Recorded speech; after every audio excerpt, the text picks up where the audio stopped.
Dans le programme Tozanango, il y a un sommet d'adoration. Nous avons 12 orateurs. Et chaque dimanche, Tozana figure à Sika, il y a un orateur. J'exhorte à l'église, que Ozana culture penate, il y a Kogumba Melanganzambe chaque dimanche. Et ça culture na ote. Il y a un moment où tu me là. Deux dimanches à mon église, c'est troisième dimanche à mon année. Nous tous sommes ça 7 dimanches. Et ça culture na ote, mais ça na ote. Il y a tout ça 2 dimanches, 3 dimanches aux églises té. Il y a que l'autre mais bat nous ce qui dimanche moi à mon église té à robela à koyoka fièvre. Alors j'exhorte ce bateau mais ça na culture il y a culture. Je vous en supplie bah dimanche au tozanango à ne pas manquer. Qui a dit amen? Moi na o ayoka katang papa pesi toli na ndak fa yokae. Moi na ayoka ka. Na le bibo zanga kate ba vendredi parce que semaine tozo kota orateur na biso dimanche wandote biso vendredi dimanche. Vendredi a juste séance à prière, dimanche à kenabiso. Neti prophète ozan nyongo vendredi moko. Ne manquez pas. Exhortez ta femme, tes enfants, ton homme, ton zangate dimanche yo, tu seras suffisamment béni. Et puis tu aussi ça année na biso na bonté. Est-ce que tout le monde a kangai? Pesanga amen ou sengeliko? Est-ce que vous ne pouvez pas me donner un amen vitaminé s'il vous plaît? Alors, aidez-moi de recevoir l'homme de Dieu. C'est un homme de Dieu que je ne connaissais pas. Ayaka mission à Kishasa, ayelaka bisoté. Mais par les opportunités du Saint-Esprit, Nzamba lekisie nanzela na biso. Il y avait un fils, il fit chanter. Nde ayambaka ye na kisanganta ngayawa, abitoke na laksa ope papa na biso. Nde tanga koya makila na ye na makila na nga eko tutana. Nzamba pesa yo bateau makila na bino fait tutana. Et c'est un frère que Dieu m'a donné comme un cadeau du ciel. À travers lui, na komina nu kisanganité mais na ju ba connexion na babunia na ba goma. C'est un homme de bien. Il est intérêt pour notre communauté. Semadev alingaka Semadev a protangona motema lokola ndaku na he. Vous savez que tout un événement monnaie tozo bongisa na 2026 chaque jour arrive rango. So omoni ya benga évêque omoni loko e kozala biso omoni nino donc ozomona azoko interpréter vision o na biloko musuna na expliquer yete et Nzamba inspira kaye na makambo ebele. Église, écoutez-les. Quelqu'un peut me dire amen.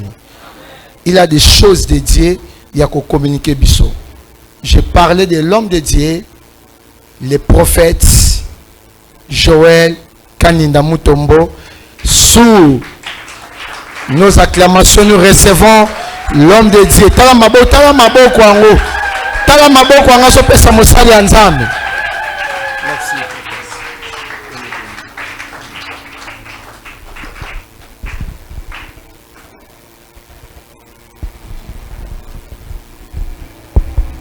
Alléluia. Amen. Alléluia. Amen. Que le Seigneur Jésus vous bénisse abondamment. Amen. Nous disons merci à Dieu pour la vie qu'il nous a accordée, pour sa grâce pour notre vie. Sans lui, on ne devait pas être là. Son amour est plus fort que la mort. Son amour est plus que la maladie. Son amour est plus que toutes les attaques du monde du ténèbre.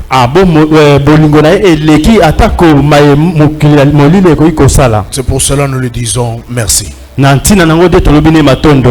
Mon deuxième remerciement va tout droit vers l'homme de Dieu, Matondo nanga mibale eke mbala moko pa moto na Nzambe. que j'appelle bien mon évêque général Oyo nabengaka malamu évêque général de Semadev, ya Semadev. l'homme du moment, Moto ya tango oyo DKM. DKM. Merci beaucoup Matondo mingi pour cette marque de confiance pona kondima biso vis-à-vis de mon humble personne.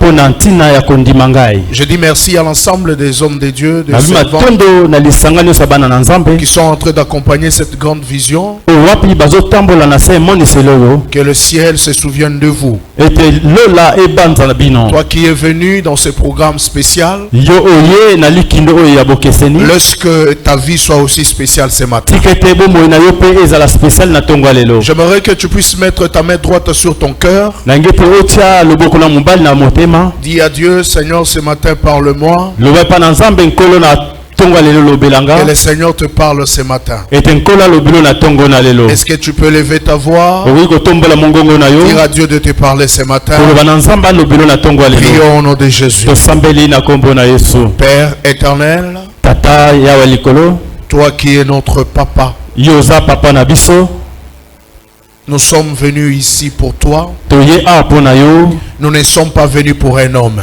toye te pona mutu.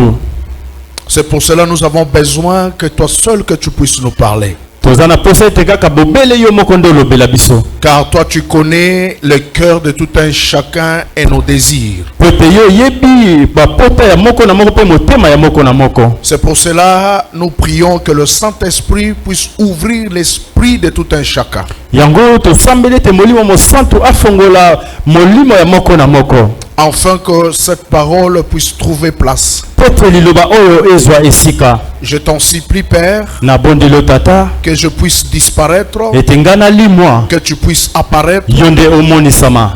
que je sois locataire de ma bouche Ngai nazala locataire ya monoko na ngai et de ma voix. pe ya mongongo na nga. Que je sois locataire de mon corps, Naza mofuteli ya nzoto na nga de mon esprit et de mon âme. ya molimo na nga pe molema na ngai. Afin que toi tu sois le propriétaire. Po ete yo nde ozala mokolo na yango. Au nom de Jésus. Na kombo na Nous Yesu. paralysons toute force contraire à ta volonté. Tobebisi nguya nyonso ya bokeseni na oyo eza ya Au posa na nom yo. de Jésus-Christ de Nazareth. Na kombo ya nguya Yesu Masiya. Et nous disons Amen. Na wana nde tolobi Est-ce que tu amen. peux acclamer très fort Jésus? Okobetela Yesu Masiya maboko Est-ce que tu makasi. peux exagérer très fort en acclamant Okoki le kosala roi? yango koleka. Oui, il y a un Dieu au ciel Eza na Nzambe moko na lola. qui nous fait du bien. Oyo asalaka biso Il bolamu. mérite nos acclamations. Ye abongi na kobetela ye maboko. Je veux en profiter, Nangi na profite comme vous êtes debout, na ndenge eza ya kotelema. que nous puissions faire la lecture de la parole de Dieu. Ete toyeba kosala litangi ya liloba na Nzambe. Nous sommes dans le livre des psaumes 106 Toza na mukanda ya banzembo ya 106.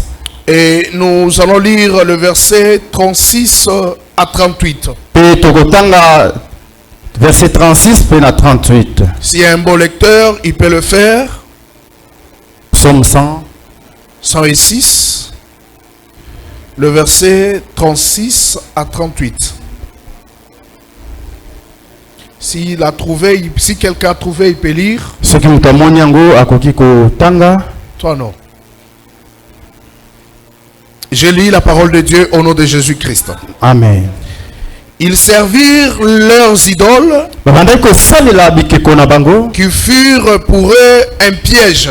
oyo ezalaki mpo na bango motambo. Ils sacrifièrent leurs fils Oyo ebandaki kopesa bana na bango et leurs filles aux idoles. pe bana na bango ya basi na bikeko. Ils répandirent le sang innocent, Oyo babandaki kosopa makila ya moto oyo bayebaki le sang esango de te. leurs fils et de leurs filles. Makila ya bana na bango mibali mpe ya basi. Qu'ils sacrifièrent aux idoles de Cana. Babandaki kobonza yango na bidole oyo ya Kana. Et le pays fut profané par de meurtres paroles du Seigneur. Wana liloba yango ebebisamaki na ntina ya kufa liloba ya Nzambe. Que le Seigneur vous bénisse. Amen. Chacun de nous peut prendre sa place. Moto ya moto akozongela esika na ye.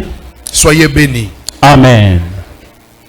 Je bénis le Seigneur pour ce thème qui nous a été donné. Na pamboli Nzambe mpo na mama na likambo oyo epesamelaki biso. Si vous regardez très bien, Soki otali malamu, vous allez comprendre, c'est un thème qui est vraiment profond. Et je pense à travers ce thème, le Seigneur veut que nous puissions aller dénicher les choses qui ont vaincu nos familles.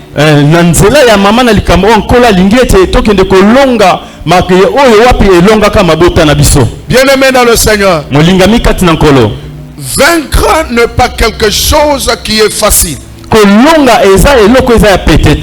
Tout celui qui a vaincu, vous devez savoir, premièrement, il s'est sacrifié.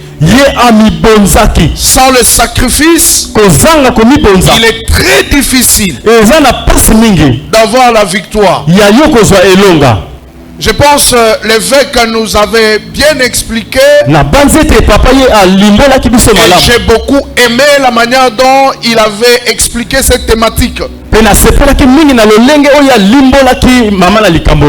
Quand on parle de vaincre, c'est surmonter. Celui qui ne surmonte pas, ça veut dire c'est quelqu'un qui a été vaincu. C'est pour cela vous allez comprendre une chose. La Bible dit ceci: nous sommes plus que vainqueurs par celui qui nous a aimés. Ce que j'aime dans ça, c'est quoi? Nous ne sommes pas seulement vainqueurs, mais nous sommes plus que vainqueurs. Ça veut dire nous sommes dans la deuxième dimension de la victoire. Parce que dans la deuxième dimension de la victoire, il doit avoir le sacrifice. Jésus-Christ s'est fait sacrifice pour nous, afin que nous puissions atteindre cette deuxième dimension de la victoire. Ma prière pour moi, pour toi ce soir, ce matin, que tu ne sois pas seulement un simple vainqueur, mais que tu sois le plus que vainqueur. Je crois que quelqu'un pouvait me dire amen. J'ai dit ceci: ma prière pour moi, que je suis en train de faire pour toi, que tu ne sois pas seulement vainqueur, mais que tu sois plus que vainqueur. Ça veut dire que tu gagnes pour la première fois, et que tu gagnes aussi pour la deuxième fois. Cela veut dire quoi? Que tu puisses gagner, que toi tu gagnes, et tous ceux qui viennent derrière toi puissent gagner. Ah, je crois que quelqu'un pouvait dire amen. Que tu gagnes, que tes enfants aussi gagnent, que tes arrière petits-fils aussi puissent gagner. Que la victoire ne puisse pas se limiter seulement sur toi, et que ça puisse aller au-delà de toi. Que le Seigneur vous bénisse. Amen. Il y a un autre problème: la famille. Comme on a appris à l'école, la famille est constituée papa, maman et les enfants. Et nous devons comprendre que papa, maman, eux aussi ils ont leur famille. Vous allez comprendre que non pas seulement qu'on peut prendre la famille est composée de papa et maman, mais c'est une continuité.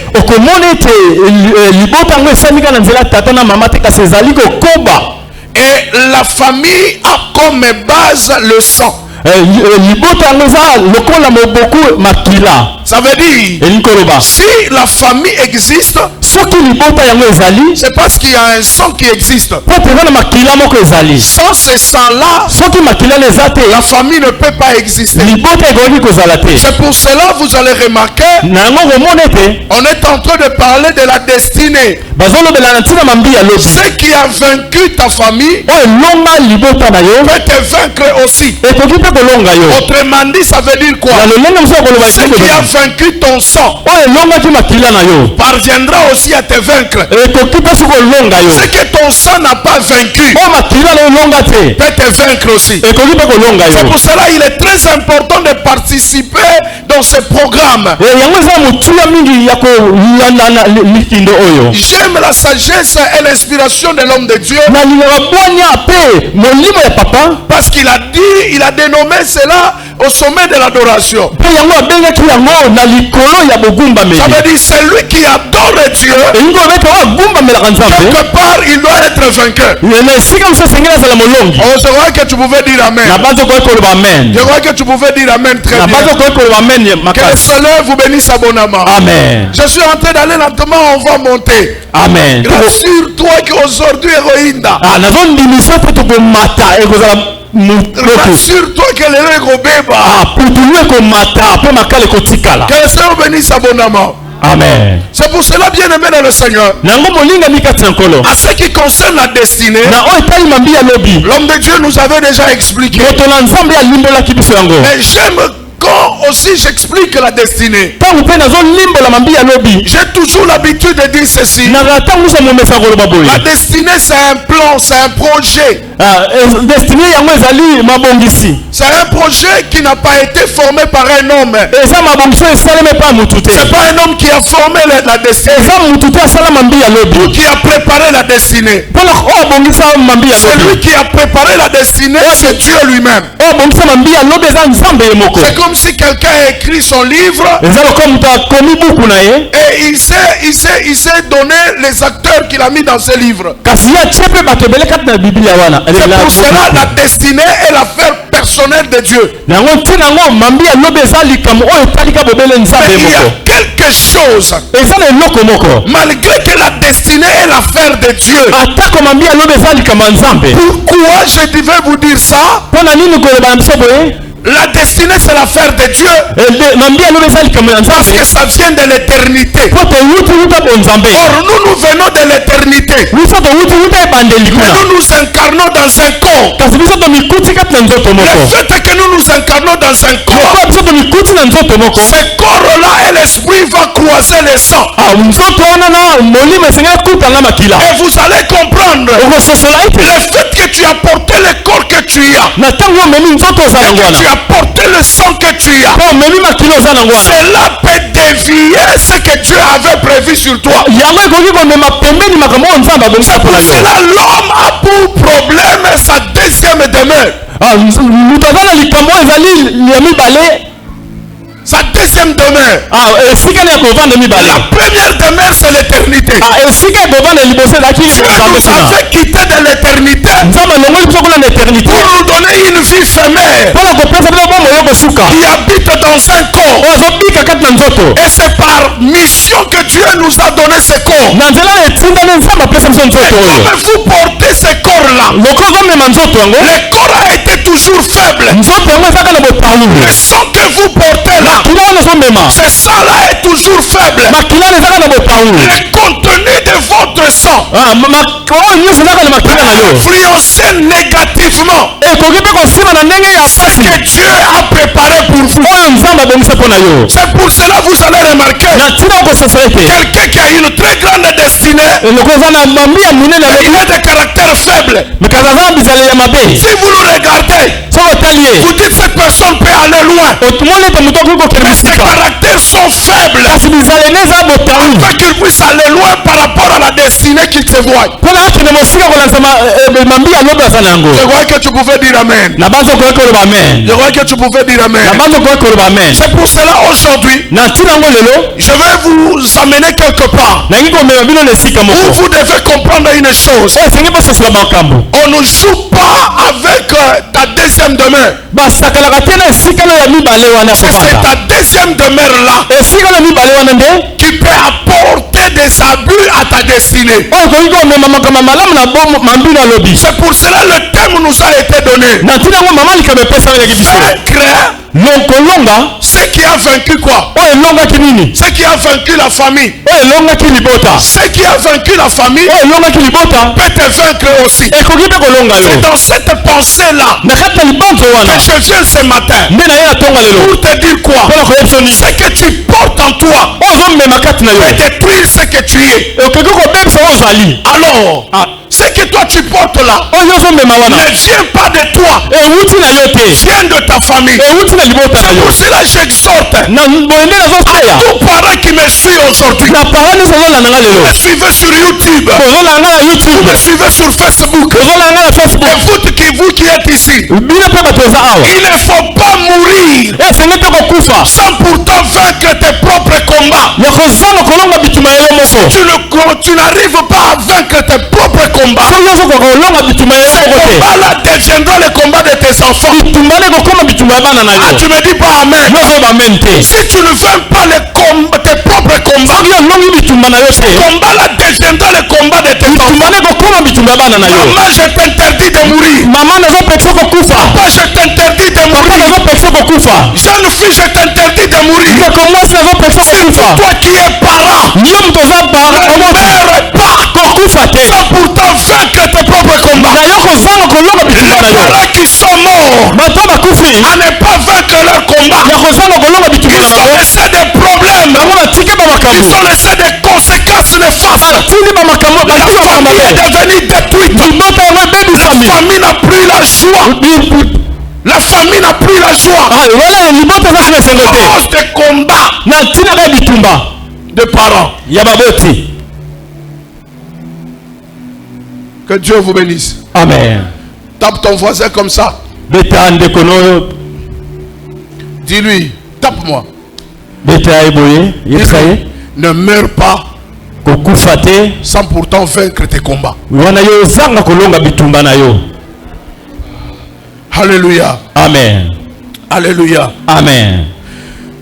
Le verset que nous venons de lire,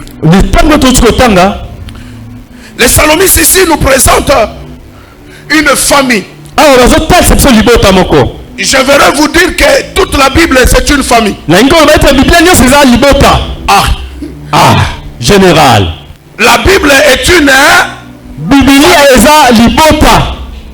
a commencé à Adam, de Genèse jusqu'à l'Apocalypse. Ils forment une femme. Ils forment une femme. Une famille. Pourquoi? Avant que j'entre en profondeur, nous sommes considérés pécheurs. À cause de qui? À cause de qui? Nous sommes considérés pécheurs à cause de qui? Tous ceux qui sont venus dans la Bible, ils sont considérés comme des pécheurs. À cause de qui? À cause d'Adam. Adam nous a fait pécher sans pourtant que nous puissions être nés. Nous sommes nés dans le péché sans pourtant commettre le péché. Adam comme notre père nous a fait pécher. Par conséquent, Adam a fait pécher Abraham. Adam a fait pécher Noé. Noé a fait pécher Moïse. Moïse a fait pécher Josué. Ceux qui sont venus d'Adam sont considérés comme des pécheurs. Des péchés qu'ils n'ont pas commises. Bien aimé dans le Seigneur, il y a des choses que toi tu fais ici. Tu vas les faire engober à tes enfants. Et les enfants qui ne savent même rien, qui n'ont même pas commis ces actes-là, tu vas faire que ces enfants-là, ils vont naître déjà en étant vaincus, déjà en étant dans le péché, en naissant dans le péché, j'ai pris pour toi. Je suis en train de prier pour toi ce matin. Avant que j'entre dans mon message, j'ai pris pour toi ce matin. Que cela s'arrête au nom de Jésus. Ce qui a été sur ton père s'arrête aujourd'hui. Que cela s'arrête sur ta vie. Sur ta mère. Ce qui était sur ta mère, que cela s'arrête aujourd'hui. Que Dieu vous bénisse. Amen. Ça c'était en guise de mon introduction. Maintenant j'entre dans mon message que je prépare. Celui qui me donne amen 3 fois, je commence. La Bible nous dit quoi? Ils ont sacrifié leurs filles et leurs fils. Ils ont sacrifié à qui? Aux idoles de Cana. Bien aimé dans le Seigneur, la Bible dit que c'était pour eux un piège. Alléluia. Amen. Alléluia. Amen. Alléluia. Amen. C'était pour eux quoi? C'était pourquoi? C'était quoi? Qui les a piégés? Qui les a piégés? C'était pour eux un piège. Ils ont offert leurs enfants, leurs fils et leurs filles. C'était pour eux un piège. Vous allez comprendre, bien aimé. Beaucoup de gens, beaucoup de familles tombent dans le piège du diable. Quand ils tombent dans le piège du diable, qu'est-ce qui se passe? Il y a le sacrifice qui s'en suit. C'est pour cela que vous allez reconnaître, vous allez remarquer, dans la famille, il y a des choses qui continuent à nous détruire. De génération en génération. Pourquoi? Parce qu'il y a quelqu'un qui est tombé dans le piège. Bien aimé dans le Seigneur, la famille commence souvent par une personne. Si une personne tombe dans le piège, il influence toute la famille. C'est pour cela ces pères ici, ils étaient en train de sacrifier leurs filles. À cause de quoi? À cause de pièges tendus. Le piège tendu ici c'est quoi? Et que j'interprète ce matin, ça peut être la richesse. La richesse peut être un piège pour vous. Ça peut être le mariage. Ça peut être le travail. Ça peut être le succès. Ça peut être la gloire. Ça peut être tout ce qui brille. Ça peut être un piège pour vous. À cause de ces pièges, beaucoup de gens sont tombés. Asali nyonso libale yakate. Suka kiko sala nini? Akia sokoli mai. Basokoli ye mai. Pa mama sokola. Pa mama nani? Sokola. Tango bakosa yoko sala ndenge nini? To sokoli ye mai ozwa mobile. Vina yoko sala bia yoko pesa nini? Omoni mutu wana asala na eloko moko ko sala nini? Akopesa kuna. Okay. Tango akopesa kuna, ye azomona ke azopesa pona ye moko. Mais à comment ça n'a qu'à on ça pour la libota Mobimba. Merci papa. Yebisa na nous piège. Piège général, avance.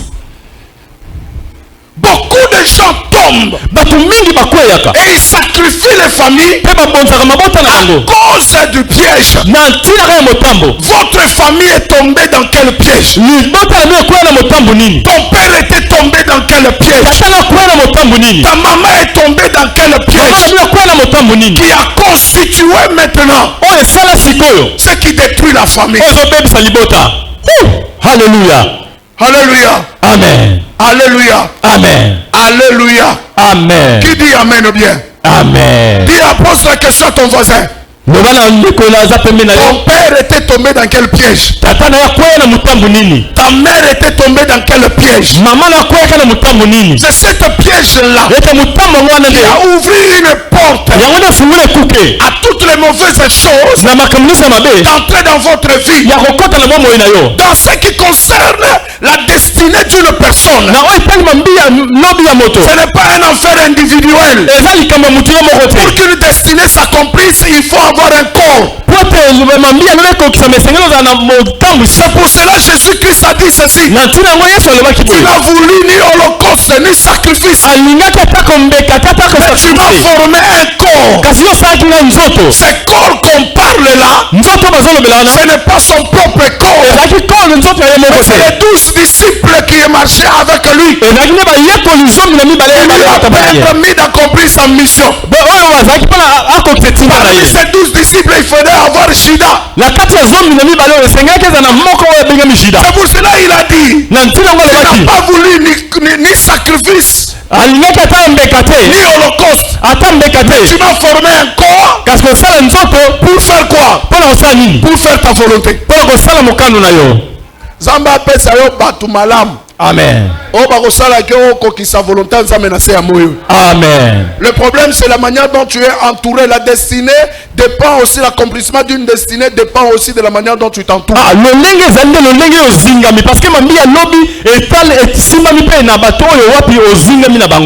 C'est pour cela, bien aimé, vous allez comprendre.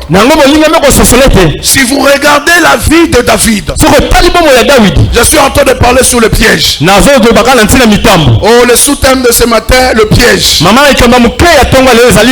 à ton voisin le piège. Vous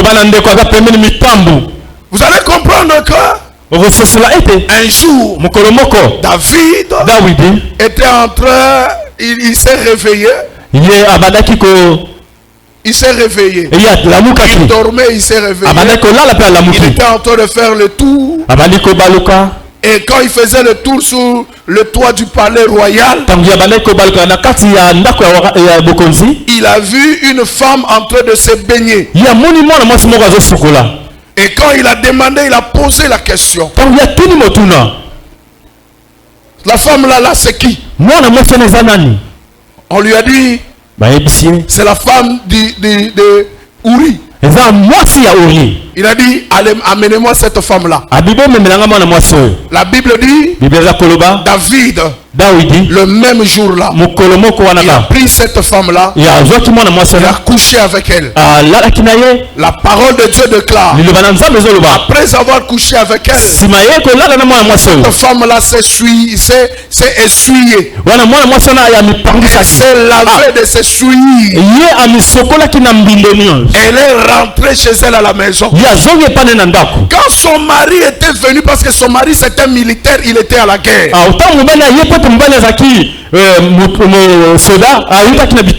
Quand il est revenu, on a informé à David que le mari de Tamar est venu.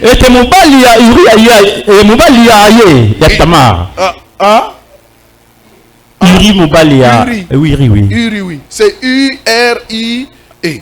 Uri.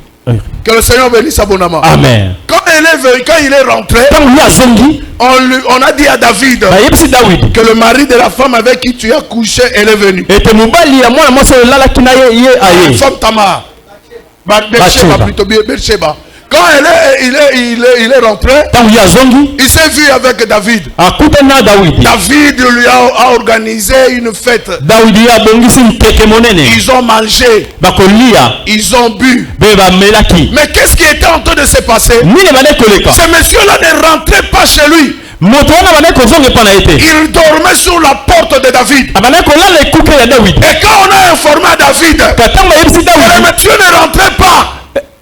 que le monsieur ne rentrait pas, chez lui, David a appelé le monsieur. Il a dit: qu'est-ce qui se passe? Il ne rentre pas. Il dit que Joab, ils sont en train de dormir dans des conditions compliquées. Comment est-ce que moi je peux aller dormir chez moi à la maison avec ma femme? David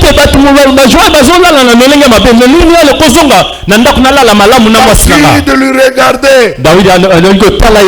Prophétiquement parlant, David avait compris une chose. Comme il est tenté de dormir sur ma porte, il est tenté de me maudire.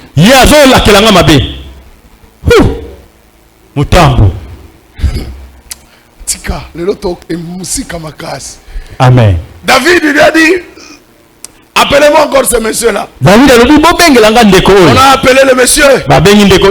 David a commis une lettre. Il dit à Joab, Joab, mettez cet homme ici, du côté où les combats font rage, afin qu'il puisse mourir. Un homme bien, il ne savait pas pourquoi il était en train de mourir. Et il est parti. Ce qui est grave, c'était lui-même qui a porté sa lettre. Cette lettre qui était en train de le condamner. Et lui ne savait pas. Et Joab l'a pris. Il lui a mis là où ça faisait mal. Et il n'a pas traîné. Il est mort. C'est pour cela le psaume 51 existe. Dis amen bien. Amen. C'est pour ça que le psaume 51 existe. La Bible dit que Nathan, Dieu lui a révélé que Dieu est venu chez Nathan pour dire que David a fait le mal. Nathan est parti avec sagesse. Il a fait voir au roi mais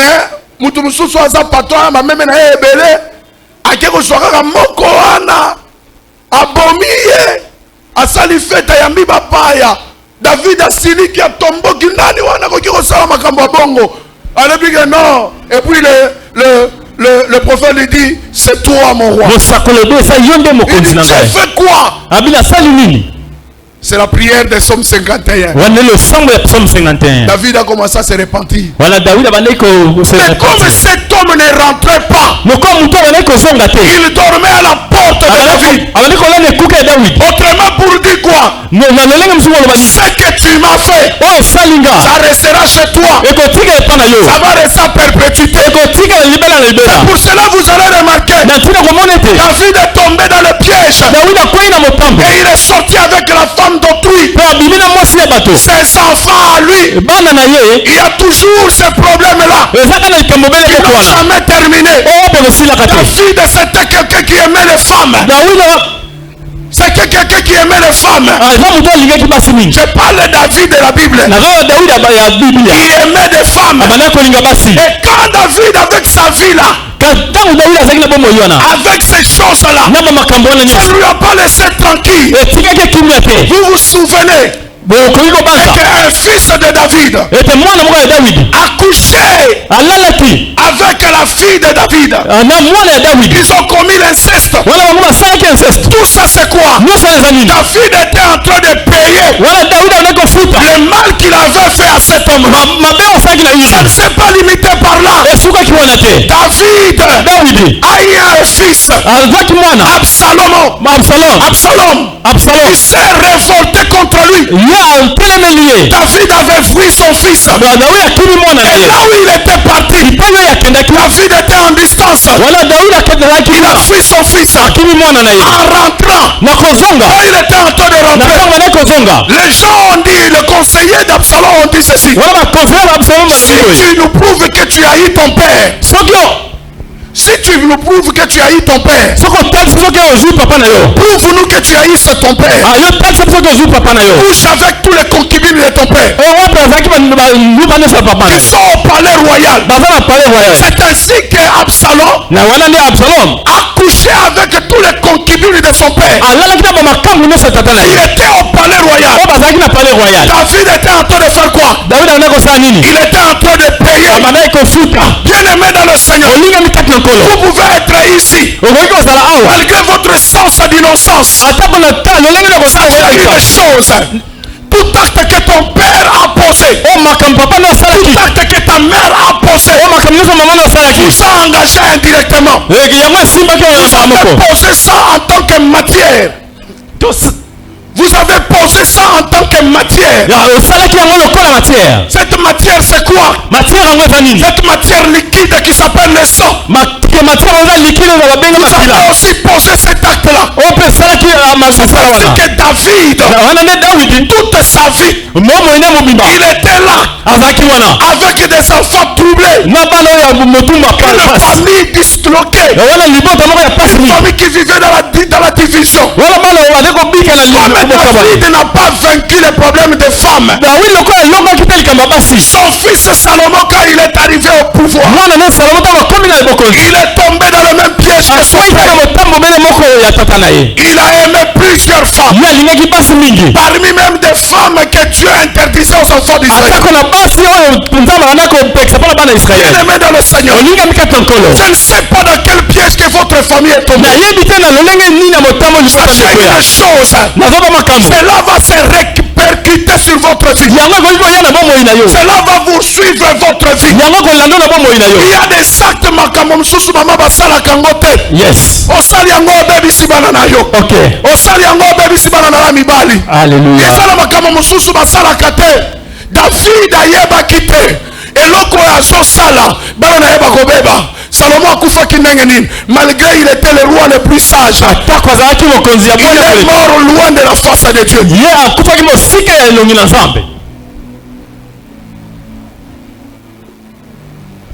Sala ndenge olingi yaya.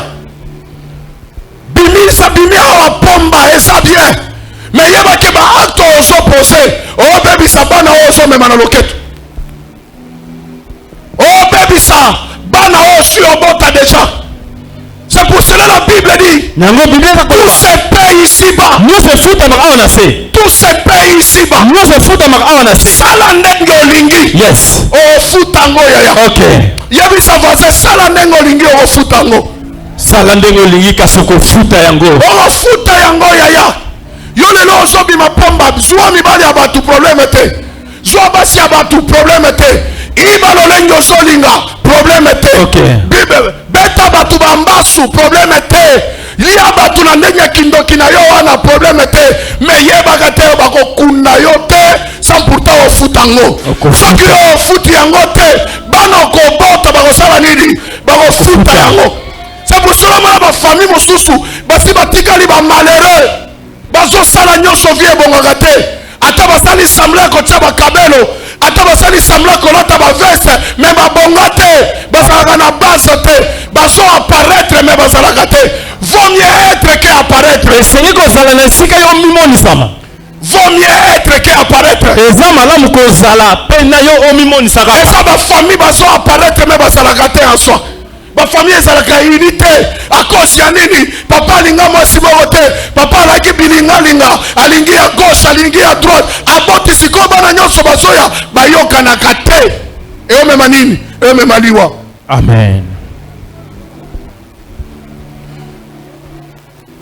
Lelo il faut oyeba eloko moko na sommet d'adoration ezopekisa biso kosala bamakambo mosusu. Osa mon église, osa serviteur, osa awa, nyonso ozo sala papa na yo ya molimo ko futango. Soko so obéir yete, esika yo pe ko sala kana bana na yo ba ko obéir ka yote.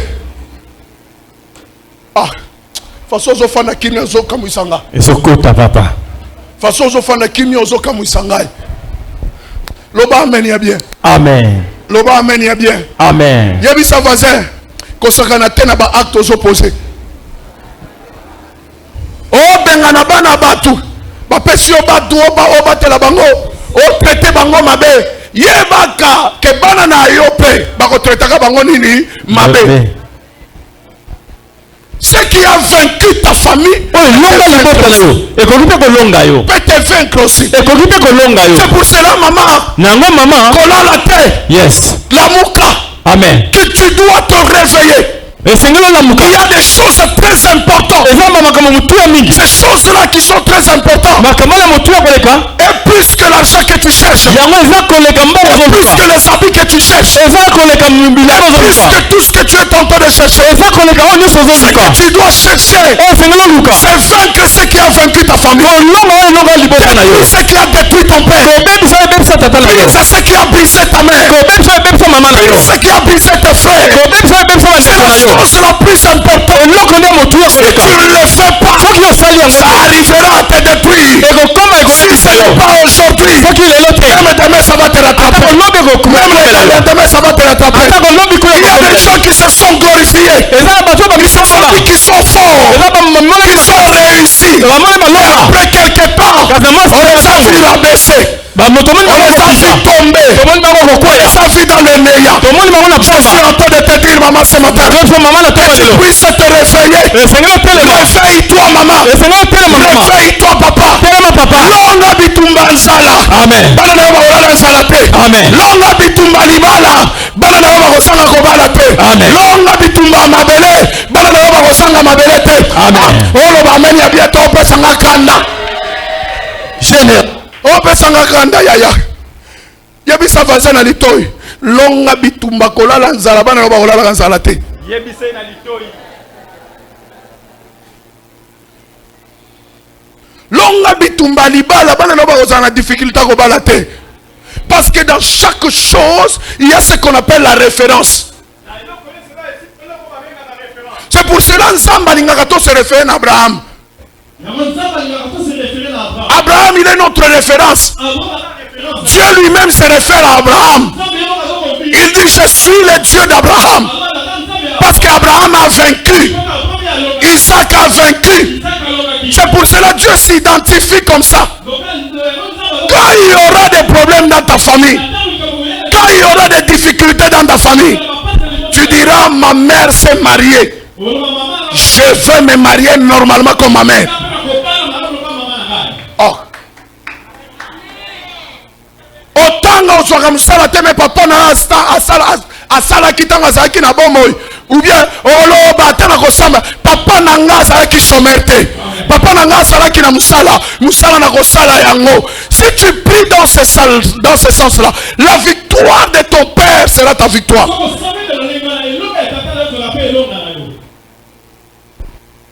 Otali mama libala longa te. Otali papa musala sala nini alonga te. Siko yo olonga makambo wana ndenge nini? Okolonga ngo ndenge nini? Ndengo zo tepa kaka. Vie eza lokola fufu ebelite. Eza kaka o muto akolia yango po aza na nsala me fufu esali nini ebelite. Ata ali atombi akosala diarrhée. Yebisa vazel longa bitumba papa na yo. Alors comment vaincre le combat de la famille? C'est identifier d'abord. Vous devez identifier les vrais problèmes de votre famille. Vous devez identifier. Dis à ton voisin identification. Vous devez identifier tout ce qui est comme problème dans votre famille, surtout sur la vie de ton père et sur la vie de ta mère. Que le Seigneur vous bénisse. Amen. Quelle était la vie de ton père? J'ai suivi mon évêque sur, je sais pas, sur TikTok ou sur Facebook. On a posé, c'est un monsieur qui posait des questions. Il a dit à une fille, est-ce que tu peux épouser un homme comme ton père? La femme dit non. Je ne peux pas épouser un homme comme mon père. Ça veut dire, la fille avait identifié le problème qu'il y a avec son père. Il a dit, je ne peux pas avoir un tel monsieur. Il refuse d'avoir un tel monsieur, mais il a laissé ce monsieur-là dans son sang.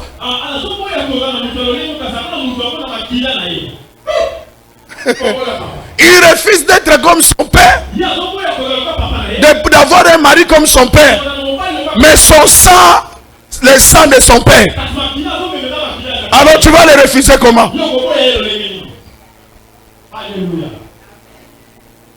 Bien-aimé dans le Seigneur, je suis en train de t'exhorter ce matin avec un amour profond. Identifie les problèmes de votre famille. Est-ce que tu peux dire à haute voix l'identification des problèmes? Identifiez les problèmes qui se passent dans votre famille. Quelles sont les réalités de votre famille? Busoba tozalaka nango na église na ba église abatu nyonso omoni mutu ayaki ye moko oyo kuta ba ser misatu mibale yo pe omikotisi okomi lokola nini obosani ba problème oyo elekaka pa na bino okomi ko s'identifier lokola okomi ya famille ya bango mutu na mutu aza na ba problème na ye mutu na mutu aza na famille na ye esika sali nini auti eza na ba réalité nango. Pasteur tozana pasteur moko, c'est vrai. Akoki ko sambela pona moko na moko. Toko zuwa miracle moko te na nzela moko te. Mutu na mutu akozala na nzela na ya nini? Ya miracle. Loba amen ya bien. Amen. Ça yo pose question voisin ça yo obosana ka po nini makambo le ka pa na bino. Kokota na elengi na ngate. Yebisa ye kokota te na elengi na ngai. Kokota te na bisengo na ngai. Mutu mususu azosala bisengo pa yebi ke lobi ba kotindela mbongo mususu. Yo sana nani akotindela yo? Bino nyonso boke bakabi bino mongo $100 $100 ya aliye ya ye nyonso sur place. Yo pe olingi olakisa ye olia lobi nani akopesa yo. Il faut koyeba ku identifier et pas na biso tozalaka na problème nini. Alléluia. Oki ozana mutungana koki kokota na baluenge ya efekete. Okay. Na oki kokota te. Efeka sana dimension moko si ya komi nango. Soki ngana lingi na kota na lande ya bilengi na ye wana na kokoya na mai. C'est pour cela eza na batu mususu. Soki ayo na vie na yo na ambiance kimaye. Okay. Alinga vie ya dépense kimaye. Oh, oloba amen te. Amen. Nazolinga mama moko pesa nga amen ya bien. So amoni moi si moko ya kofanda nayo asala mutu na yeka bakabelo bilamba ya cher kimaye. Yo yebi soko sombi elamba. Est-ce que elamba ko se multiplier? So sombi kabelo ko se multiplier. O banda ko tala ngolo ko la photo. E ko sala eloko te. Mais soko sala mbongo na yo muke yebi na famille na biso toza babola.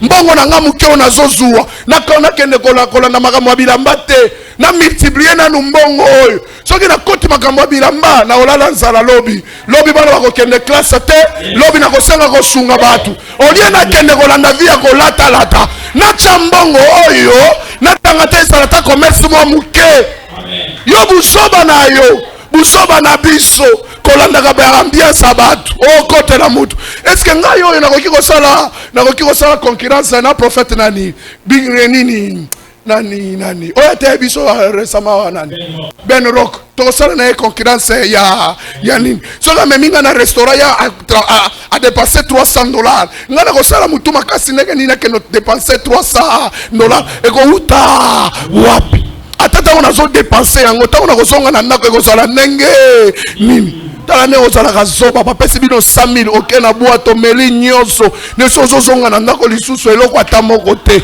okota identifie d'abord le vrai problème de esengeli na yo oyeba likambo oyo ya solo ya libota na bino soki pa na bino babalaka te il faut koyeba bazobala te mpona nini okoremarke papa eza na eloko moko soki baobala te sabi bao peut-être eza ta problème ya koloba gauche droite caractère na bino ezalaka mabe osaka bato bakanda ezaleli mabe eloko moke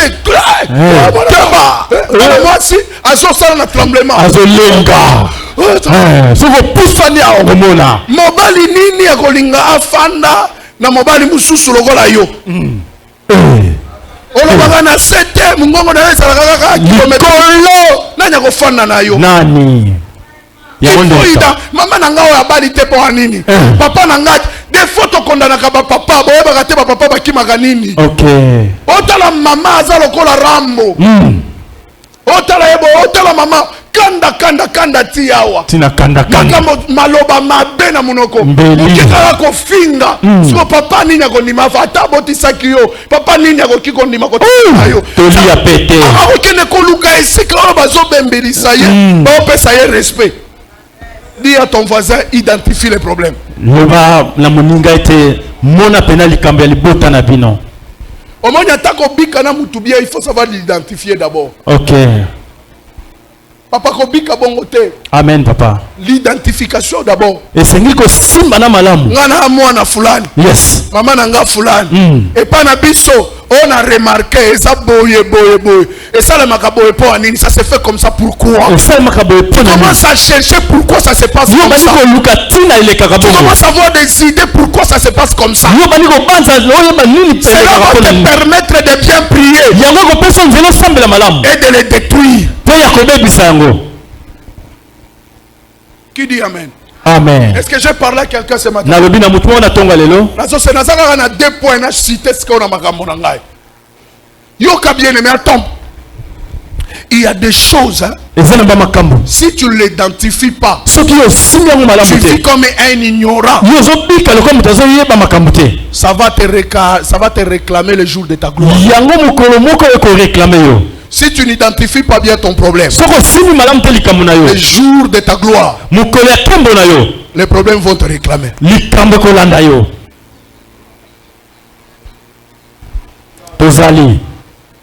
Ça va te réclamer, Yaya. L'identification. De bongo papa balobaka. Soko komi na mboko kuti batu bazobina lokolo moko yo pesa na nini? Qu'est-ce qu'on veut dire par là? Identifie-toi. Que tu puisses te mettre à l'uniforme avec ces gens-là. Pour comprendre comment est-ce qu'ils sont en train de faire quoi? De fonctionner. Kokoma na mboka batute ko sala buiwai. Ko sala tema kam lolenge mususu. Unazo fa buiwai. Oyebi ko baba ku buiwai. Unaona de kaya mwizi anekala kapa. Omoi papa ndenga vandi awa. Ashipeleke kutenkesha bintu byake. Azana makambu na ye. Ashipeleke babitenkeshe. Alinga ate makambu tungisa ye. Il ne veut pas qu'on puisse bouger ces choses à lui. Comme il a déjà mis la Bible ici. S'il trouve cette Bible ici comme ça, quand il va venir là,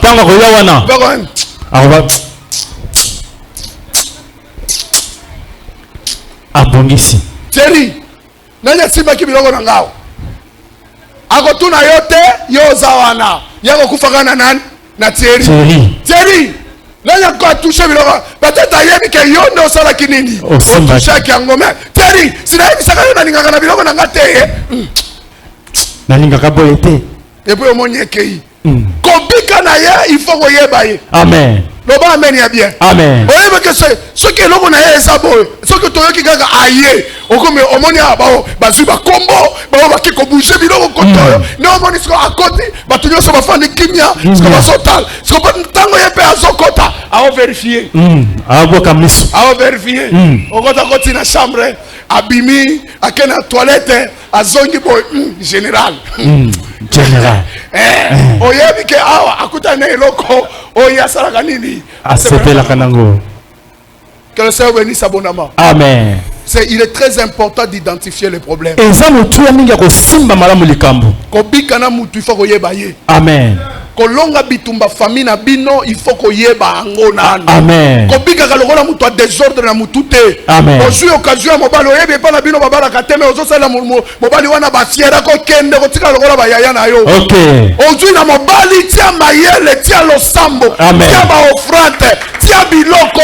Soki na sakani awa akosala nini akokima. Bayaya na nga babala te mama na nga asala ka yemoko akoya kokima. Mais soki ozo mobali osala yeba ba fier moko ya lokuta wana ya bana kimbuta wana ako kima kweli awasani atakimbia ako kimbia kuko babona bengine beko babibi yabo tilo ni lo haya tu kama na divorce hawa bantu batasema sema batu nyose bakima kana tango kukabana batu bakoloba loba kaka yo unaona yuko na kabibi ku gauche eko na kabibi ku droite acho kata tu ku divorcer mais ana naza tu kuhangaika asikusiporte tena. Omoni avana mwasi na ngambo ya mbali, mwasi na ngambo ya mwasi ya muleboka mwasi pona ni peta zokoka makamuna yote. Yebisa baza yuwa kwenu.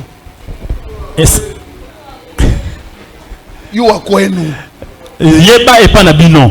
Kama ukuyuwe ni mambo mubaya. Soki yebite va passer. Que le Seigneur vous bénisse. Amen. Est-ce que je dis à quelqu'un? Na lobina mutumoko. Yeba, que tu puisses savoir même les pratiques qui ont été faites chez vous.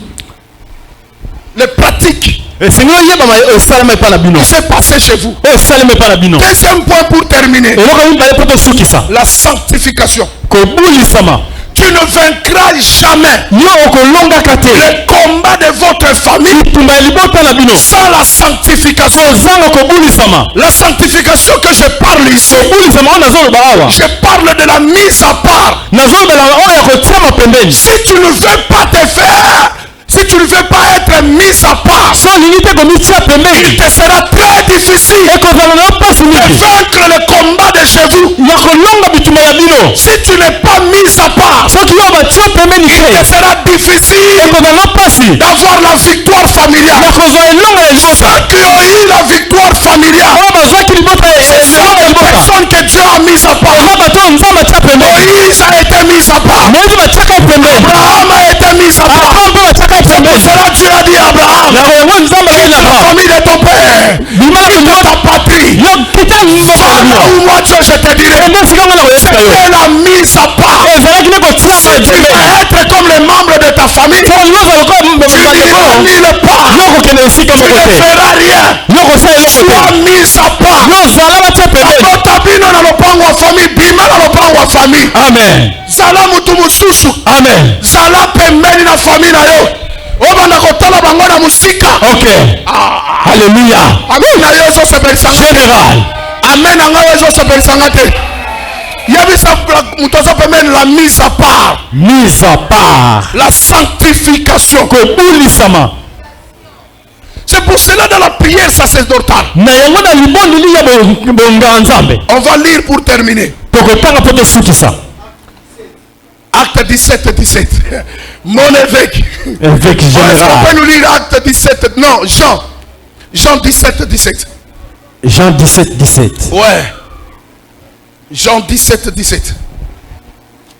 Rapidement, je vais terminer. On a d'autres programmes. Il y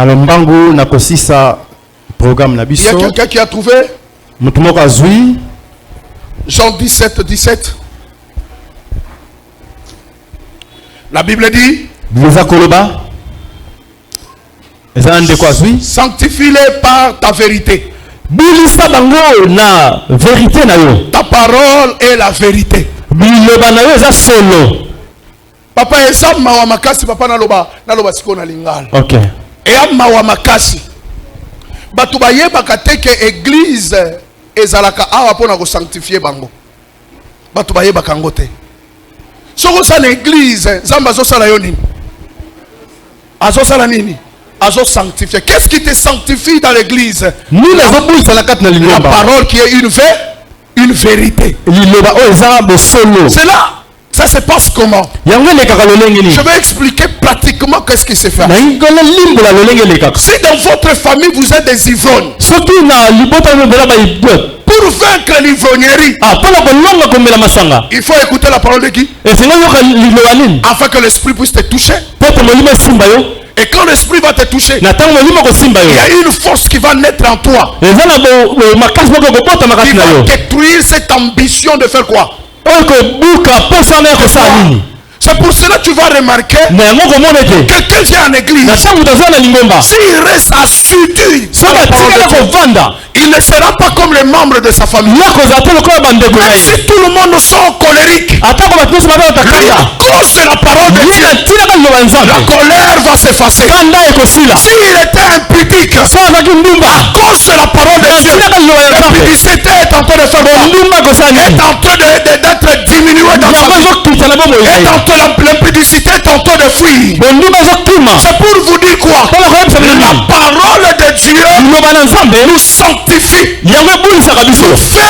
nous donne une différence dans notre famille. La parole de Dieu nous donne la valeur. Si tu pratiques la parole de Dieu, tu ne seras pas comme ta mère. Tu ne seras pas comme ton père. C'est pour cela j'aime DKM. Il aime beaucoup enseigner. Quand il enseigne, ce sont des enseignements qui sanctifient. C'est ces enseignements-là qui vont te mettre mis à part. La vraie délivrance vient en écoutant et pas en priant. La délivrance ne vient pas en priant. Je vais choquer quelqu'un. La délivrance ne vient pas en priant. La délivrance vient en écoutant. Celui qui écoute, il sera délivré. Il y a une forte puissance à la personne qui écoute. Ce qui écoute, c'est la parole de Dieu. La Bible dit ceci. Au commencement était la parole. La parole était avec Dieu. Et la parole était Dieu. Si tu veux être quelqu'un différent dans ta famille, tu dois te mettre à la dimension d'un Dieu. Ce qui peut te rendre un Dieu, c'est la parole de Dieu. Au commencement était la parole. La parole était avec Dieu. Et cette parole était Dieu. Ta famille a un problème. Le problème c'est quoi? Il y a des petits dieux qui sont en train d'exister, qui amplifient les choses, qui attirent des problèmes.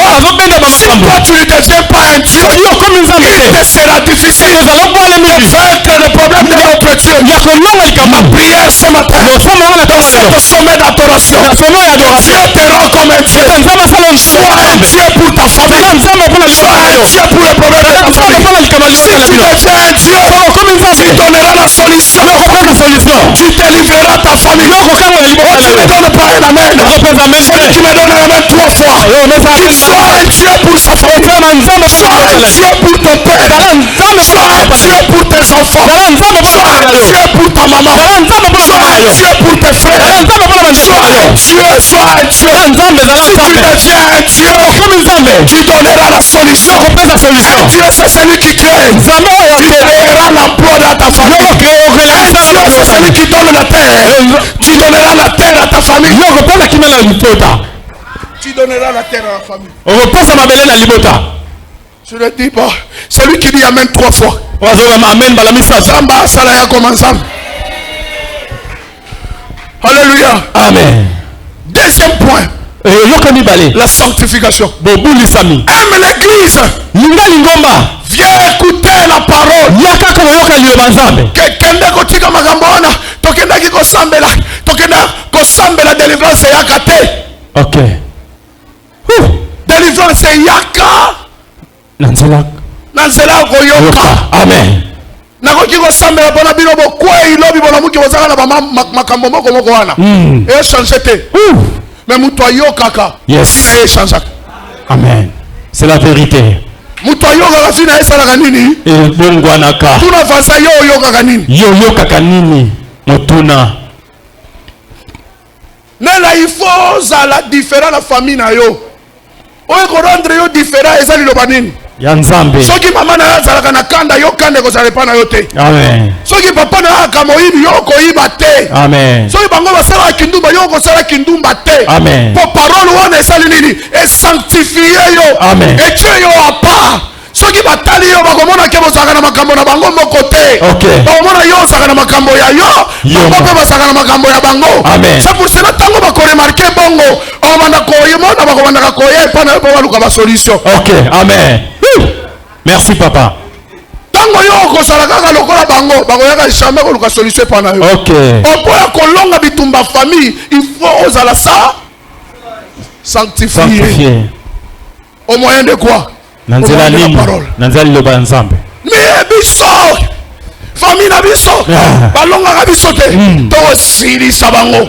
Yo pe mona Nzambe. To silisa bango. To sala kaka bo. C'est la poussania bakoyoka. On va délivrer bango neni. Loba amen ya bien. Amen. Je vous fais cette parallélisme. Au début, je vous ai dit la Bible c'est une femme. La Bible c'est une femme. Sarah stérile. Sarah stérile. Sarah abana Abraham avant kufa. Ayebisi serviteur naye. Allez chercher à mon fils donc la femme du côté de Sarah. Du côté de sa maman. Quand il est parti, il avait trouvé qui? Rebecca. Rebecca aussi était comment? Rebecca était comment? Stérile. Nous sommes sortis de là, de Rebecca. Il fallait un sauveur puisse naître. Et parti chez qui? C'est Rachel. Rachel était comment? Nous avons quitté ce lignée là-bas de Sarah à Rachel. Ce sont des stériles que la Bible témoigne. Nous sommes arrivés du temps de la femme de Manoach. Qui était comment? Stérile. Nous avons passé de là. Nous sommes arrivés du temps de Anne. Anne était qui? Stérile. Nous avions quitté. Ce sont des stériles que la Bible a fait quoi? A témoigné. Nous avons quitté là-bas. Nous sommes allés dans le Nouveau Testament. Une femme stérile que la Bible a témoigné. Elle s'appelait qui? Elisabeth. La mère des gens. Est-ce que vous savez que la mère de Jean était stérile? La mère de Jean était stérile. Pour vous dire, ils sont de la même famille. Ils sont de la même famille. Bien aimés dans le Seigneur. C'est par leur obéissance. Ils ont été sanctifiés de la famille. Si tu veux être prospère plus que ta famille, avoir la victoire sur les combats de ta famille, sois sanctifié. Ne fais pas des choses comme ton père. Ne fais pas des choses comme ta mère. Fais des choses selon l'orientation de la parole de Dieu. Tu sortiras vainqueur. Ah, tu ne dis pas amen. Tu sortiras vainqueur. Tu sortiras vainqueur. Programme ekosilate molongi moko wa famille akobima. Amen. Molongi moko akobima na église. Amen. Tozo luka bato bakotelemisa ba famille na bango. Yes. Tozo luka bato bakotelemela famille. Yes. Yonde il faut telemela la famille. Amen. Solo bela voisin na yote. Mais solo bela yo yaga na semadeva. Amen. Tolingi kobima na yo awa. Bima muto akotelemela famille. Amen. Sala nzambe na bango. Amen. Sala nzambe na dollar. Yes. Sala nzambe na mabele. Amen. Sala nzambe na kamba. Amen. Sala nzambe na biloko. Hallelujah. Bakoluka wana. Sala nzambe polongo. Okende kosenga pa nzambe. Hallelujah. Okuta ngo epa na yo. Amen. Biloko akolia ezala pambe pa na yo. Hallelujah. Osombe na bango ba maïs kopesa bango bilamba. Ezala biloko pamba. Amen. Ezala biloko pamba. Ezala biloko pamba. Ezala biloko pamba. Amen. Ezala biloko pamba. Kolate ezala biloko pamba. Amen. Kolia ezala biloko pamba. Kozala na kosomba malopango, somba malopango mama. Amen. Maluko ezana no polele. Kende kosomba malopango, somela pona famille na yo. Kabela bango ya yabo ofanda wa. Baleki na ngabo ofanda mama ya akofanda koto. Kabela bango. Zamba matisa yo dimension. Les yango na so excité yo bien aimé. Linga église na yo. Amen. Linga koyoka liloba ya nani? Ya Nzambe. Linga koyoka ngo. Ça va te sanctifier. Je termine en disant ceci. Parce qu'on m'a dit que le minute est fini. J'ajoute ce point. Parce que je n'avais pas prêché le vendredi. Je souffrais pendant 5 minutes. Les combats de la famille persistent. C'est parce qu'il y a la présence d'un autel. Il est très difficile de trouver la perpétuité des choses sans l'autel. Qui dit amen? Amen. Vous allez voir pourquoi vous tombez régulièrement. Parce que l'autel de votre famille vous réclame. Nous sommes dans le livre d'Apocalypse chapitre 6, le verset 9 à 10. Apocalypse. J'aimerais que quelqu'un puisse le lire rapidement. Papa Kilit, je ne veux pas que tu t'avances parce que tu es en pipi. Je ne voulais pas que tu t'avances ici. Hein? Apocalypse chapitre 6, le verset 9 à 10. Ah. Ensuite, l'agneau de fête, la 5e, attaché à ce moment-là, je vois sous l'autel. Ce qu'on a fait mourir. On les a tués à cause. De la parole de Dieu. Et parce qu'ils ont été ses témoins. Il criait d'une voix forte. Maître, saint et vrai. Tu vas juger les habitants de la terre. Tu vas les punir parce qu'ils ont tué. Mais est-ce que tu vas attendre encore longtemps? La Bible nous parle ici, je termine. Ici, c'est Jean qui voit sous l'autel. Jean. Il voit sous l'autel. L'autel est en train de crier. Qu'est-ce qu'il était en train de crier? Ce sont des personnes qui ont été tuées à cause du témoignage de Christ. Et il criait à quoi? Il criait à la vengeance. C'est le Seigneur. C'est pour cela dans la version Semeur, on dit tu vas encore tarder pour les juger. Vous devez savoir, dans chaque famille il y a un hôtel, et sur ces hôtels-là il y a le sang des hommes. Le sang de ces hommes-là, ça crie, l'hôtel crie. Quand tu montes, l'hôtel peut crier afin que tu descendes. Quand tu veux te marier, l'hôtel crie. Tu ne te maries pas. Bien-aimé dans le Seigneur, dans mon introduction, je vous ai dit ceci. La famille a été piégée.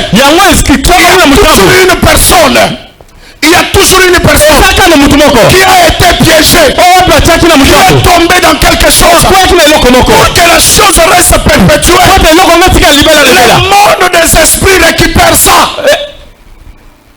Mokilia molimo et récupérer situation comme Yanini, comme Yabango. L'acte posé reste comme sacrifice.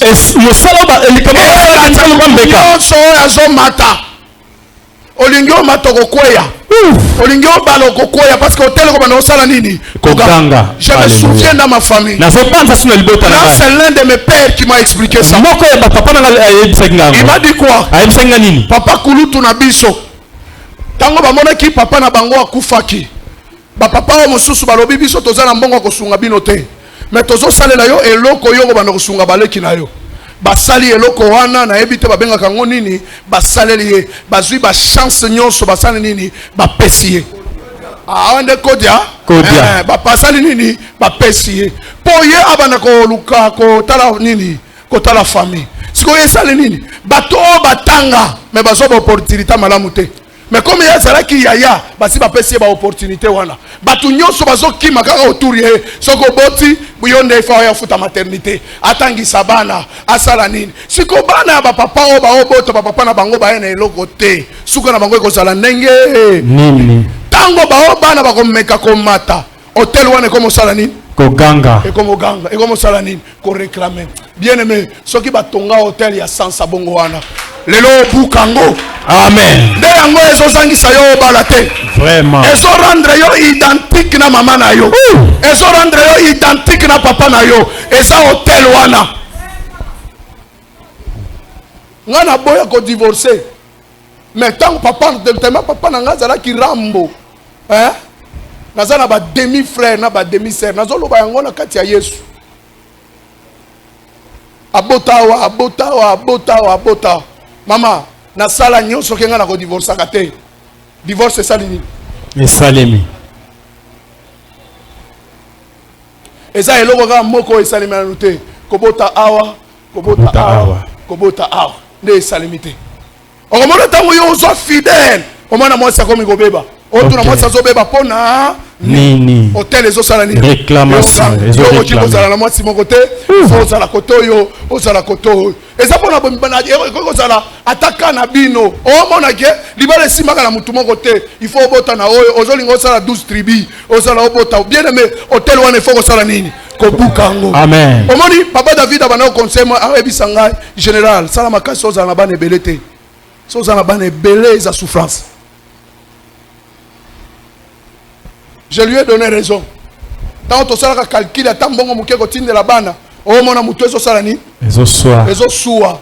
Bien aimé, ce que moni Satan azolinga a rendre yo faible, a obotisa yo mingi. Vraiment. Ko bana na yo ba koma ba bébé.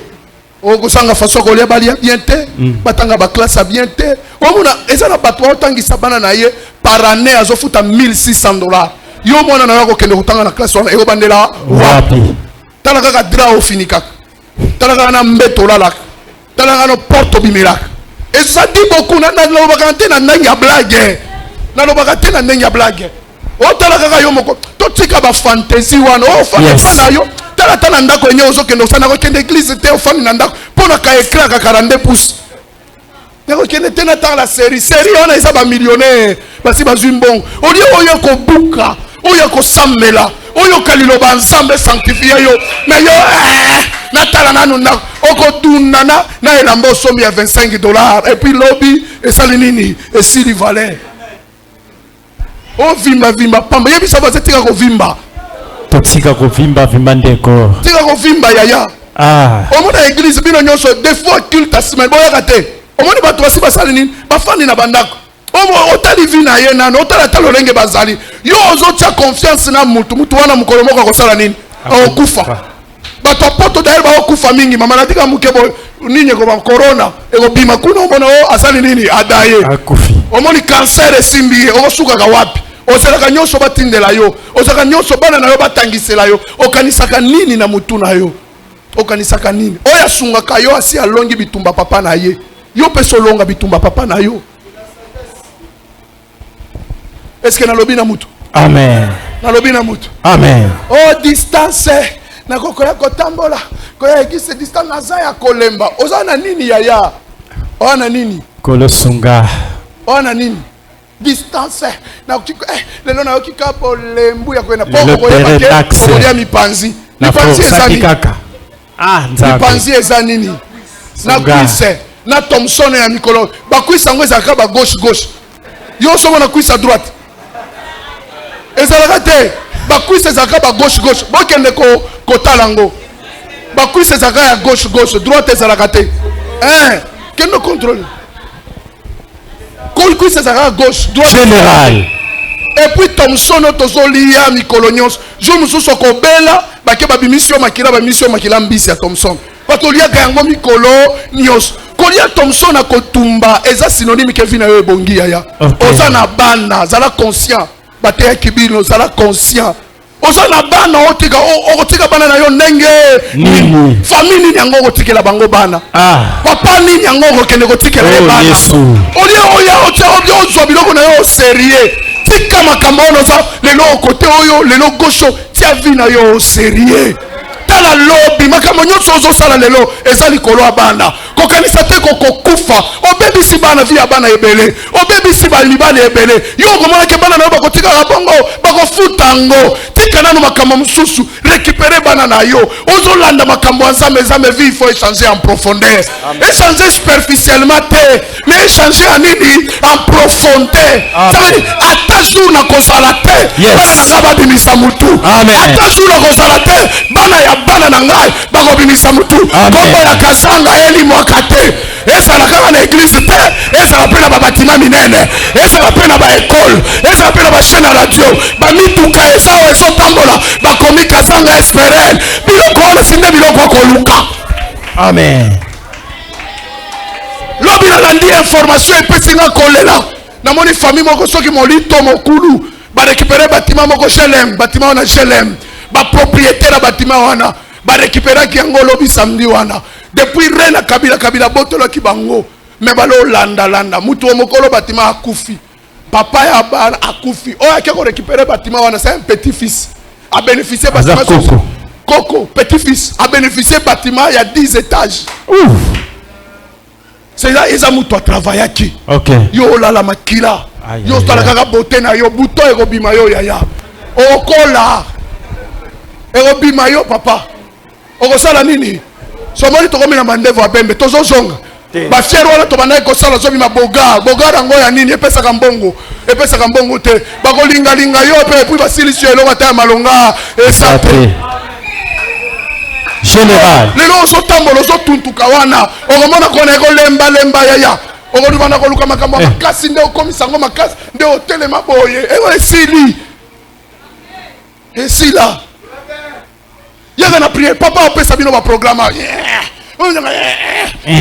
osalaka ozobosa na esika outi nzambe sunga est-ce que nalobi na mutu lelo est-ce que nalobi na mutu papa te yango wana biyebisa baza bima na distraction toza na sommet adoration tango kokufa kasi mana yo kotikala nini histoire nini ya malongo kotikela biso to wana kobetelaka munoko na yo wana yo kotonga tongo zalaki nango eloko nini ya malongo kotika to travailler en profondeur qu'on identifie les problèmes qui sont dans notre famille que nous soyons sanctifiés par la parole de Dieu que nous puissions renverser les obstacles qui est dans votre famille c'est ainsi que on criera sur l'agneau qui est assis sur le trône. Il est digne de recevoir l'honneur, la gloire, la puissance, la richesse.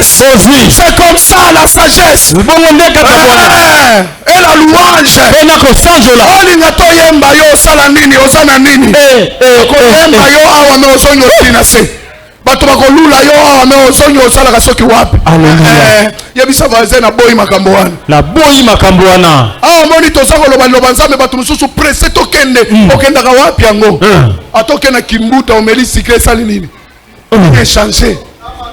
nini échanger atokenda nelwa mitualité nini échanger ata moziki yango kinkole échanger nini bomela babolia bamaboke ekenda wapi est-ce que bakoma yo maboke na zolo olie biloko olie baomelete bakoma yo wapi atako ebula wapi etage otonga atoke restaurant papa okangi ba photo na ngambe na lingaka ba photo telemi atabo omona tambo eso komema mbongo eloko atate yondo ozosala nini o dépenser bunda pona yo moko te bunda pe na bana na yo amen bunda pona bana na yo yaya merci papa tika vie na yo en liberté en libertinage zala sérieux posa na eloko ozotonga ya malonga amen ozotonga eloko ya siècle de siècle le siècle des siècles que ton nom ne disparaît pas comme ça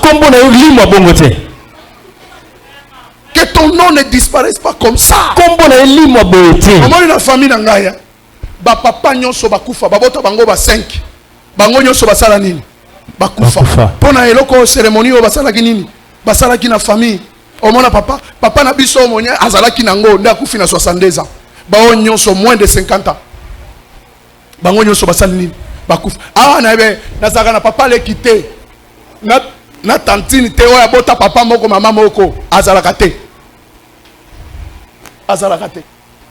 siko yo omona nga nazwa prière nasalela yango blague na tantine naza na papa nini naza soki likambo ye awa papa na mutu te kaka nzambe na bino peut-être boyoka ngai amen na mutu te omona mutu mosusu ana mutu akosunga ye te mais ozosala biloko moko lokola Tshisekedi azaka papa na yo Oh mikosa. Kimvuni kaka. Oh mikosa ya travail en profondeur. Prière. Bino boza bandimia ndenge nini? Oh luka ba kilte opona ba kilte koya. Na koya lelo te, na kokende lendi te, na kokende nini te. Mbule eti na konyata ba poto. Ya makolongo nini? Kolo sunga biso. Ya makolongo nini? Nzambe.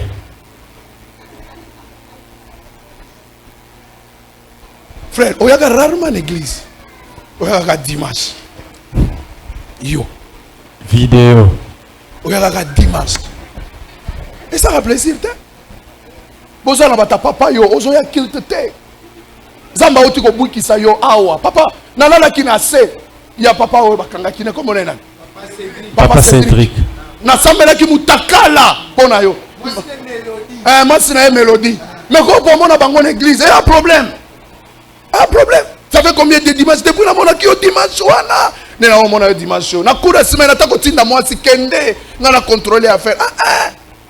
Bozo sala mabe. Bien te. Maman est belle, maman nanyaza, maman Ani. Maman Ani on veut que je t'aime beaucoup. Maman Ani linga pa mingi. Maman Ani. Maman Ani. On va batu bachana ka bango motema ba sabsanta na église te. Oyo ensemble la 2 minutes OK. Poko ya église maman oyo. Depuis la monarchie dimanche apona ka ba église ya koya. Ezaka bien te. O mona lundi to zaka biso na biko ka ba Nicole na biso na banini na biso baneni mikolo cordon pe comme kima.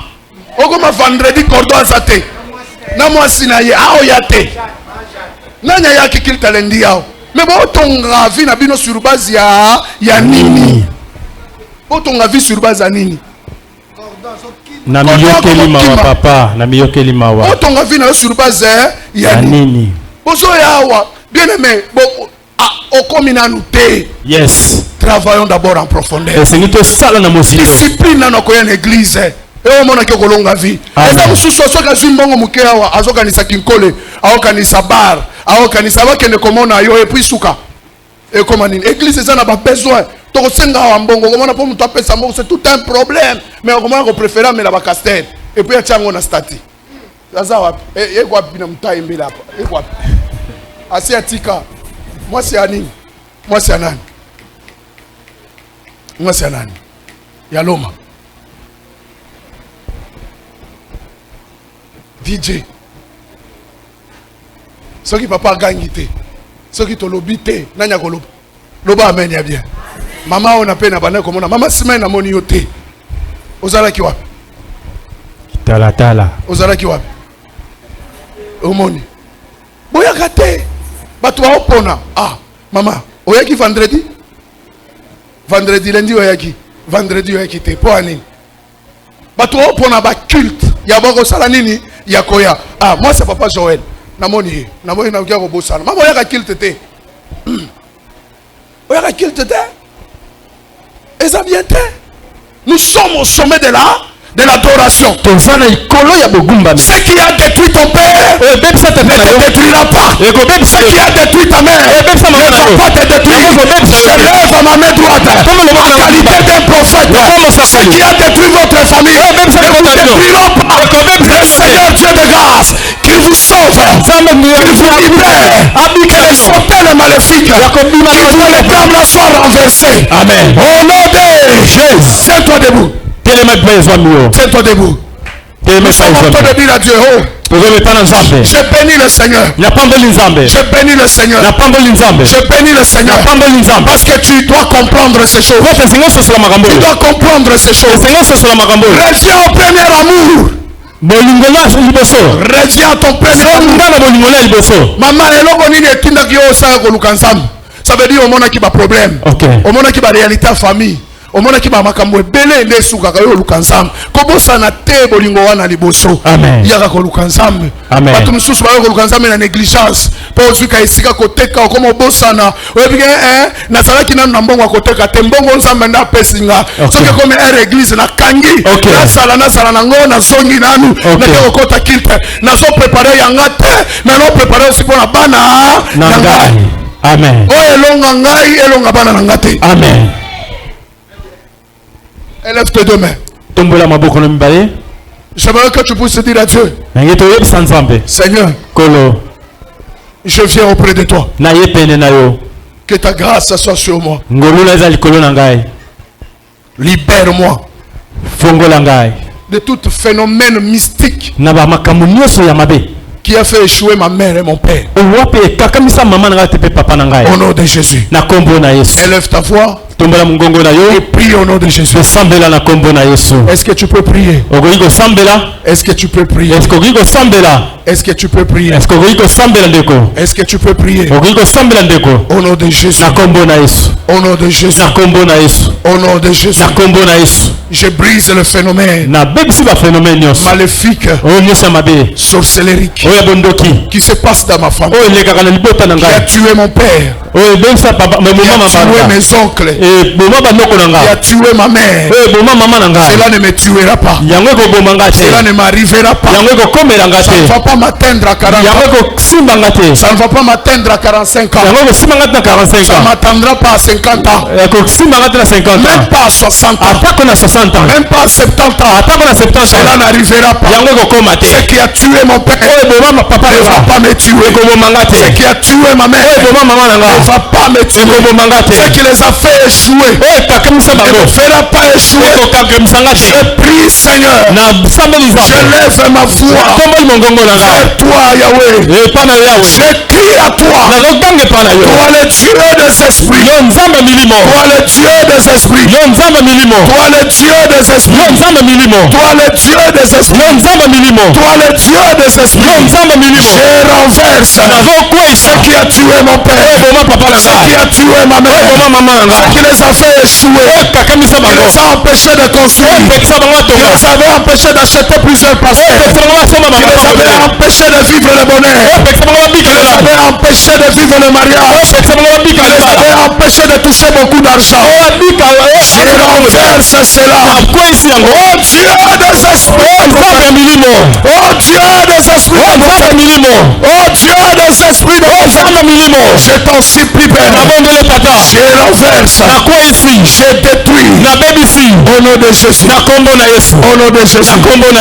Au nom de Jésus. J'aimerais maintenant que tu claques les mains. Renverse toute forme d'hôtel qui réclame souvent ta vie. Claque le main, renverse-le au nom de Jésus. Hôtel nyonso ya chômage na vie nanga na ko ici hôtel nyonso ya échec na vie nanga na ko ici hôtel nyonso ya stérilité na vie nanga na ko ici hôtel ya bobola na vie nanga na ko ici ya kozanga kokende liboso na ko ici yango na ko ici hôtel oyo komaluka esika moko na ko ici yango hôtel esalaka ete na maluka esika moko au nom puissant de Jésus, na kombo na Yesu, na kwesi hôtel ya instabilité, hôtel ya instabilité, au nom de Jésus, na yeko kwesi hôtel ya productivité, au nom de Jésus, hôtel nyonso, esanga na produit, na kwesa, hôtel nyonso, au nom puissant de Jésus, na kombo yangu ya Yesu, na yeko kwesa hôtel nyonso ozanga kovanda stable, na yeko kwesa yango ekweya par le nom puissant de Jésus, par le nom puissant de Jésus. Na kwesi hôtel nyonso au nom de Jésus-Christ. Commence à bénir ta vie. Banda ko pambola bomoi na yo. Tu dis à Dieu, Seigneur, je bénis ma vie. La vie de mes enfants. Je bénis mes pieds. Je bénis mes mains. Je bénis mon ventre. Je bénis mon être. Dis à Dieu, je refuse de vivre dans des futilités. Je refuse de vivre dans des apparitions. J'aimerais être, vivre en profondeur. Au nom de Jésus. Prie Prie au nom de Jésus. Sambela pra kombo na Yesu. Prie au nom de Jésus. Na sambela na kombo na Yesu. Est-ce que tu peux prier? Est-ce que sambela? Bénis ta vie. Bambola bomo ina yo. Ce matin, Seigneur, Tongo na lelo kolo. je bénis ma vie. Na bali ko pambola ma. Je bénis la vie de ma fille Priscilla. Yela pamboli mokongo na ngai. Na pamboli makolo na ngai. Na pamboli maboko na ngai. Na pamboli moto na mobimba. Pambolama. Pambolama. Pambolama. Na kombo na Yesu. Na kombo na Yesu. Na pamboli. Nyonso na kosala na bomoi na ngai. Pambolama. Nyonso na kosala ekende liboso. Nyonso na kosala réussir. Na boyi kobika vie ya ko apparaître. Bato bazomona nga lokola nazali. Nzoka nde naza te. Mais kasi nalingi nabika bomoi oyo esengeli nazala. Oyo bato bazomona epa na nga yango mpe nde nazali. Na kombo na nguya Yesu. Nabika bomoi ya lolenge wana. Naboyi kobika bomoi oyo makambo oyo bato bazomona mbeli nga naza na yango te. Nga moko so nazongi kati na nga nazomona ete naza mpamba. Naza mapuipui. Nzamba bomoi. Nasambe na tongo na lelo. Nasambe na tongo na lelo. Nabika bomoi moko en abondance. Nabika bomoi en abondance. Au nom de Jésus-Christ. Nous allons chasser la mort dans cette église. Personne ne mourra. Nous refusons le deuil. Nous refusons le deuil. Dans ta maison, refuse le deuil. Refuse les accidents. Les maladies compliquées. Commence à claquer les mains. Na kombo na Yesu naboyi liwa na kati ya l'église oyo naboyi liwa na église na ngai naboyi liwa na bomoi na ngai naboyi liwa na ndako na ngai naboyi liwa na libota na ngai naboyi liwa na kombo na Yesu na kombo na Yesu ngai na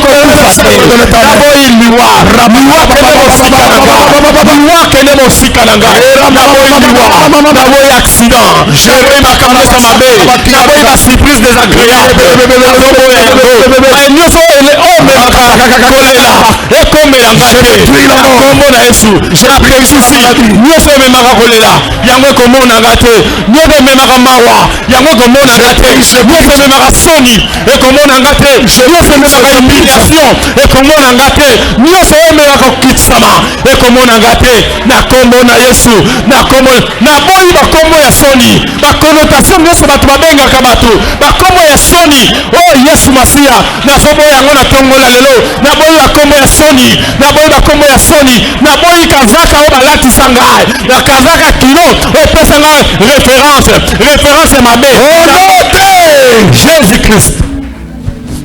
Arababa soka de vega. Quand je suis en train de prier, je vois plusieurs souris qui sont en train de sillonner, en train de voler la nourriture. J'ai demandé à Dieu pourquoi tu me montres cette vision. Le Seigneur est en train de me dire ceci. Il y a une force de la sorcellerie qui est en train de priver des hommes et des femmes à l'abondance. À chaque fois vous sentez que vous voulez progresser. Et vous ne comprenez pas le phénomène qui arrive. Qui va seulement vous faire reculer. Le Seigneur est en train de me dire. C'est une sorcellerie de la magie noire. Je prie au nom de Jésus. Que l'esprit de la sorcellerie qui amène la disette dans ta maison. Que cela s'éloigne dans votre maison. Amen.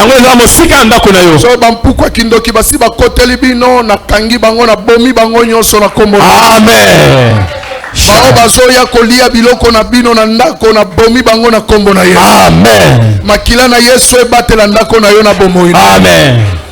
Nazolinga sikoyo kaka nengo si otelemi nazomona makambo ma na biso ezokende. J'aimerais que ozwa 1000 francs na yo yaka kobuaka na cher oyebisa Nzambe liwa ekene musika na ndako na ngai hotel nyonso ezala renverser gloire na yo et agir yaka na 1000 francs buaka na cher rapidement kaka na maloba o 1000 francs ce n'est rien yaka na o buaki kaka na cher liwa ekene musika hotel nyonso ezo réclamer yo ekoya oh là là Oboakayango. Oboakayango. Merci Jésus. Matondo nkolo Yesu. Merci Jésus. Matondo nkolo Yesu. Kaka nengo zo chawa na zamba identifier ba problème ezake pa na bino ala kisayo. Amen. Ozala sanctifier. Yes. Hôtel nyonso ezala renverser. Amen. Oye benga kayo na nenya kindoki na nonya mabe ezala renverser. Amen.